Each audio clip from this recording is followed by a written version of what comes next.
How to fix Snapchat device ban on Android. Hi everyone, this is Kate here and welcome back to the channel. And in today's video, we will learn how you can fix Snapchat ban on Android. So without further delay, let's get started with this video.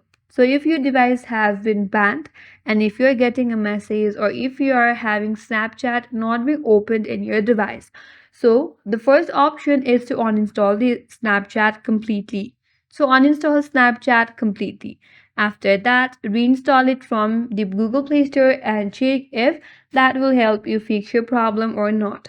If not, clear Snapchat data. For that, open up settings in your device.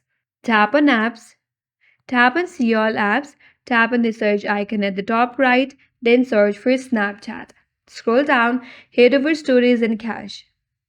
Once you're here, tap on clear cache. And once you do that, go back and refresh or restart your application and check if your problem is now solved or not. If that still does not help you, then what you have to do is you have to create a new Snapchat account to sign up fresh. So open up Snapchat, head over to the account creation portal. Then once you create a brand new account, you can use a new email and a phone number, and that will help you solve your problem. That's it, and that's all for today's video. Hope this video was helpful, and if you are new to our channel, consider subscribing. Thank you for watching and stay tuned for more videos.